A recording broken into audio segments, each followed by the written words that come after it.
평안하십니까?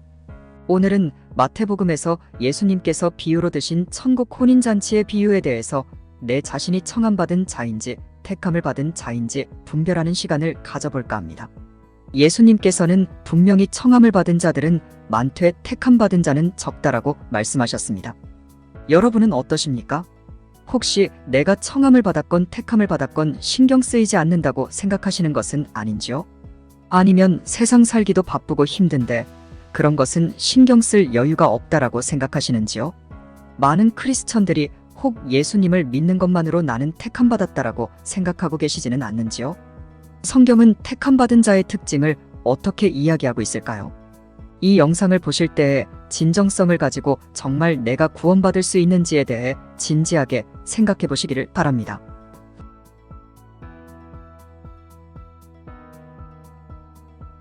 나는 청함받은 자인가, 택함 받은 자인가? 개역 한글, 마태복음 22장 2절에서 14절. 천국은 마치 자기 아들을 위하여 혼인잔치를 베푼 어떤 임금과 같으니 그 종들을 보내어 그 청한 사람들을 혼인잔치에 오라 하였더니 오기를 싫어하거늘 다시 다른 종들을 보내며 이르되 청한 사람들에게 이르기를 내가 오찬을 준비하되 나의 소와 살진 짐승을 잡고 모든 것을 갖추었으니 혼인잔치에 오소서 하라 하였더니 그들이 돌아보지도 않고 한 사람은 자기 밭으로 한 사람은 자기 사업하러 가고 그 남은 자들은 종들을 잡아 모욕하고 죽이니 임금이 노하여 군대를 보내어 그 살인한 자들을 진멸하고 그 동네를 불사르고 이에 종들에게 이르되 혼인잔치는 준비되었으나 청한 사람들은 합당하지 아니하니 내거리 길에 가서 사람을 만나는 대로 혼인잔치에 청하여 오라 한대 종들이 길에 나가 악한 자나 선한 자나 만나는 대로 모두 데려오니 혼인잔치에 손님들이 가득한지라 임금이 손님들을 보러 들어올새 거기서 예복을 입지 않은 한 사람을 보고 이르되 친구여 어찌하여 예복을 입지 않고 여기 들어왔느냐 하니 그가 아무 말도 못하거늘 임금이 사환들에게 말하되 그 손발을 묶어 바깥 어두운 데에 내던지라 거기서 슬피 울며 이를 갈게 되리라 하니라. 청함을 받은 자는 많되 택함을 입은 자는 적으니라. 왕이 노예들을 보내어 천국 혼인잔치에 초대했는데 5절 6절을 보시면 그들이 돌아보지도 않고 한 사람은 자기 밭으로 한 사람은 자기 사업하러 가고 또 그 남은 자들은 종들을 잡아 모욕하고 죽였다고 나옵니다. 이 말씀이 무엇일까요? 네. 왕, 즉 성부 하나님께서 예수님의 혼인잔치를 위해 이전에 청함받은 자들에게 노예, 즉 선지자나 예언자들을 보내어 잔치에 오시라고 했지만 그들은 세상 일에 바빠서 뒤도 돌아보지 않았다라고 말하고 또 그 남은 자들 즉 마귀의 자식들은 하나님이 보내신 종들을 모욕하고 죽이기까지 했다라고 나옵니다. 이에 성부 하나님께서 이들을 심판하신다고 7절에 나오죠. 그 살인자들, 즉 마귀의 자식들을 진멸하시는 장소가 그 동네라고 표현되었으나 더 자세히 말씀드리면 도시라고 말씀드릴 수 있습니다.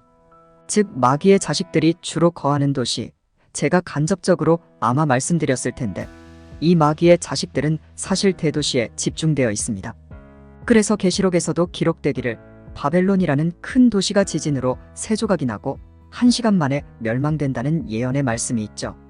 이 바벨론은 이 지구상의 큰 도시들을 의미하는 것으로 저는 해석합니다. 그래서 이 도시들을 멸망시키기 전에 하나님께서 내 백성들은 속히 그 도시에서 나오라고 말씀하신 것이 계시록에 기록된 것을 알 수 있습니다. 제가 언젠가 블로그에서 말씀드린 적이 있었을 것입니다. 서울은 완전히 마귀의 자식들 소굴이라고요. 이 도시들은 심판날에 크게 심판받게 되고 멸망받을 것입니다. 다시 본론으로 돌아가서 이전에 청함받은 자들은 이와 같이 세상 일에 빠져서 천국에 들어올 생각도 하지 않습니다. 10절에 보면 종들이 이제 길에 나가 모든 사람을 혼인잔치에 초대하였다고 나오는데 이 구절은 즉 예수님을 믿게 된 사람들을 모두 천국잔치에 초대하였다는 비유로 해석됩니다. 그런데 여기서 비유가 끝나지 않고 손님 중에 예복을 입지 않은 사람들이 나옵니다. 예복을 입지 않고 들어온 사람은 결국 바깥 어두운 곳에 쫓겨나게 됩니다. 슬피 울며 이를 갈게 될 것이라 비유는 말하고 있습니다. 그런데 성경의 다른 구절에서는 이렇게 슬피 울며 이를 갈게 되는 곳은 지옥이라고 이야기하고 있습니다. 이 예복은 무엇을 의미할까요? 이 구절은 계시록에 기록되어 있습니다. 마태복음 22장의 상황이 세상 끝날, 즉 천국 혼인잔치 날에 대해서 이야기하므로 계시록과 연관되어 있는 것을 알 수 있죠. 개역 한글 계시록 19장 7절, 8절. 우리가 즐거워하고 크게 기뻐하며 그에게 영광을 돌리세. 어린 양의 혼인 기약이 이르렀고 그의 아내가 자신을 준비하였으므로 그에게 빛나고 깨끗한 세마포 옷을 입도록 허락하셨으니 이 세마포 옷은 성도들의 옳은 행실이로다 하더라. 계시록 19장 7절에도 어린 양, 즉 성부 하나님의 아들 예수 그리스도의 혼인 기약이 이르렀다라고 나옵니다. 그리고 8절에 빛나고 깨끗한 세마포 옷을 이야기하는데 이는 성도들의 옳은 행실이라 라고 이야기하시죠. 성도들의 옳은 행실은 무엇입니까? 예수님을 믿고 그 더러워진 옷을 빨아 희게 하고 또 의로운 일을 한 사람들의 행실을 의미한다고 합니다. 그리고 본문 말씀은 14절에 청함받은 자는 많되 택함받은 자는 적다라고 나옵니다. 즉 예수 그리스도를 믿은 사람, 즉 청함받은 사람들은 많아도 택함받은 자들, 즉 복을 입은 자들, 의로운 행실을 보인 자들은 적다라고 말씀하시는 것입니다. 지금의 많은 교회들은 죄에 대한 불감증에 빠져 있습니다. 가르치기를 예수님만 믿으면 무조건 구원받는다라고 말하고 있습니다.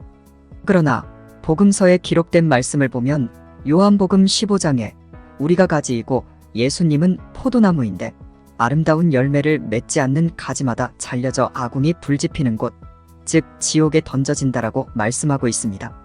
성경을 한 구절만 보고 다른 구절들을 무시하고 언급하지 않는 목사들을 조심하십시오. 성경은 예수님을 믿은 믿음에 더해 그에 합당한 열매를 맺어야 한다라고 말하고 있습니다. 개역 한글 야고보서 2장 14절 내 형제들아 만일 사람이 믿음이 있노라 하고 행함이 없으면 무슨 이익이 있으리요 그 믿음이 능히 자기를 구원하겠느냐. 야고보서에는 행함이 없는 믿음이 능히 우리 자신을 구원하지 못한다라고 이야기합니다. 지금의 교회들은 예수님을 믿도록만 하고 행함이 있어야 한다라고 강조하지 않습니다. 그리고 사도 바울의 이야기를 들면서 믿기만 하면 구원을 얻는다라고 설교를 하고 있죠. 이는 성도들을 우롱하는 것이고 자기도 장님이면서 성도들을 장님으로 만들고 같이 구덩이에 빠지려 하는 것입니다. 우리가 행함이 없는 죽은 믿음이 아닌 살아있는 믿음, 열매 맺는 믿음이 되기 위해서 우리는 하나님의 뜻을 알고 그 뜻에 합당한 열매를 맺어야 합니다. 소위 이것에 대해서 성경학자들은 행위 구원론자이다 라고 말을 하는데 이 말은 마귀의 자식들이 지어낸 궤변에 불과하다는 것을 말씀드리고 싶네요. 진정한 믿음은 우리의 행실로, 우리의 말로 드러나게 되어 있습니다.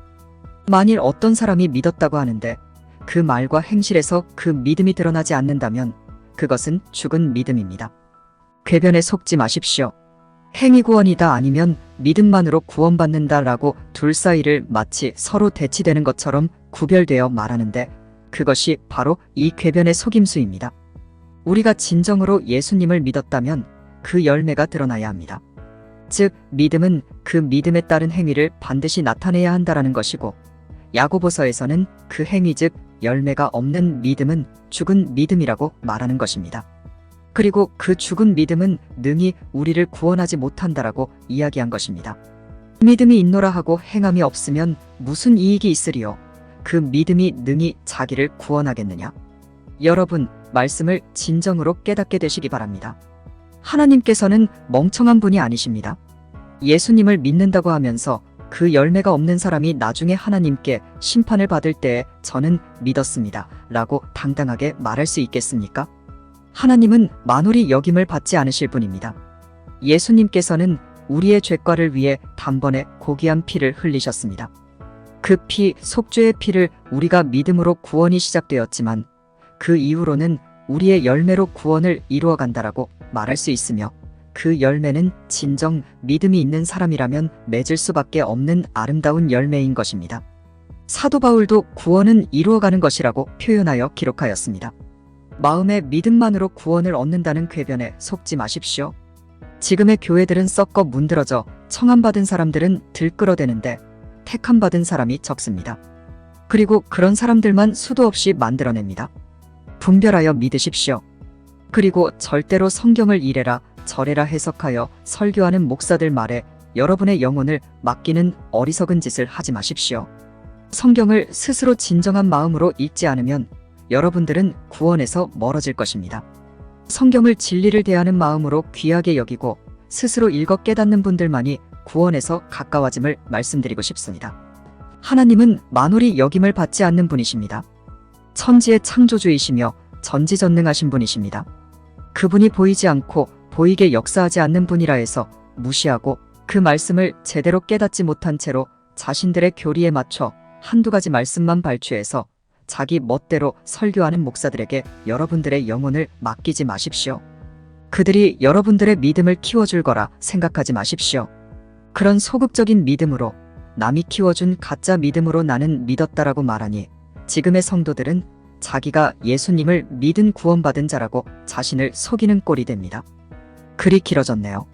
제가 이 글을 통해서 드린 말씀들을 진정 열린 마음으로 이해하고 진정한 믿음이 무엇인지 깨닫고 여러분의 삶 속에 드러나는 여러분들이 되시기를 바랍니다. 마음이 가시는 분들은 구독, 좋아요 부탁드립니다.